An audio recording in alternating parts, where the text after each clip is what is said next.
ക്കും ഞാന് നിങ്ങളെ മരുന്ന് കുടിച്ചിരുന്നു. നിങ്ങളെ അടുത്തേക്ക് ചികിത്സക്കൊക്കെ വന്നിരുന്നല്ലോ. അപ്പൊ എന്റെ അസുഖങ്ങളൊക്കെ മാറിയിരിക്കണ് ട്ടോ. 9 വർഷമായിരുന്നു ഞാന് ഇതിന് മരുന്ന് കുടിക്കൽ തുടങ്ങിയിട്ട്. എനിക്കൊരു ചുമയും മുഖത്തൊക്കെ നിറയെ കണ്ണും തടത്തിലും കഴുത്തിലൊക്കെ നല്ല കരുവാളിപ്പും ഒക്കെ ഉണ്ടായിരുന്നു. അപ്പൊ അതിനൊക്കെയാണ് ഞങ്ങളുടെ അടുത്തേക്ക് വന്നിരുന്നത്. പിന്നെ താനെ മൂത്രം പോകുന്ന അസുഖങ്ങളും ഉണ്ടായിരുന്നു. അപ്പൊ നിങ്ങൾ ആ മരുന്നൊക്കെ കുടിച്ചതിന്റെ ശേഷം എനിക്ക് എന്ത് ചെയ്തേക്കണ്, അസുഖങ്ങളൊക്കെ മാറിയിരിക്കണ് ട്ടോ. ആകെ ഒരു 22 ദിവസമാണ് ഞാൻ ആ മരുന്ന് കുടിച്ചതും 3 ദിവസമാണ് ഞാൻ നിങ്ങളുടെ അടുത്തേക്ക് ചികിത്സക്ക് വന്നതും.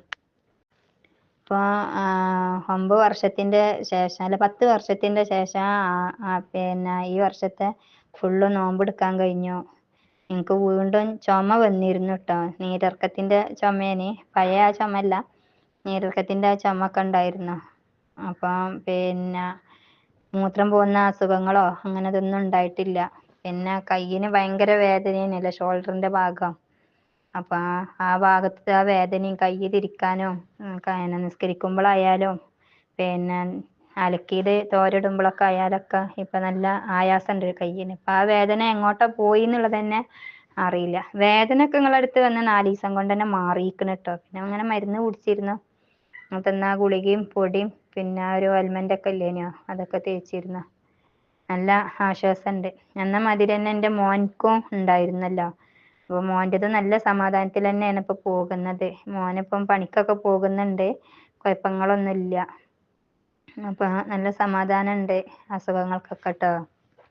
നിങ്ങൾ തരുന്ന മരുന്നുകൾക്കും നിങ്ങൾ ചെയ്യുന്ന ചികിത്സകൾക്കും പടച്ച റബ്ബേ എല്ലാവർക്കും നിങ്ങളുടെ അടുത്ത് വരുന്ന എല്ലാവർക്കും ആ മരുന്നിന്റെ ഫലങ്ങളും ഉണ്ടാവട്ടെ. അവരെ അസുഖങ്ങളൊക്കെ ശിഫാക്കി കൊടുക്കട്ടെ. ഞങ്ങളെ പ്രാർത്ഥനയിലൊക്കെ ഞങ്ങൾ ഉൾപ്പെടുത്തുന്നുണ്ട്. കാരണം ഇത്രയും വർഷത്തിന്റെ ശേഷം ഞങ്ങൾ അസുഖം മാറുകയെന്ന് പറയുമ്പോൾ സന്തോഷങ്ങളും സങ്കടങ്ങളും പ്രാർത്ഥനകളൊക്കെ ഉണ്ട്. ഏതായാലും നിങ്ങളെ മരുന്നുകൾക്കും നിങ്ങളെ ചികിത്സകൾക്കൊക്കെ പടച്ച റബ്ബേ അതിനുള്ള ശിഫ നൽകട്ടെ എന്ന് പ്രാർത്ഥിക്കുകയാണ്. അതിനുള്ള പ്രതിഫലം ഉണ്ടാവട്ടെ.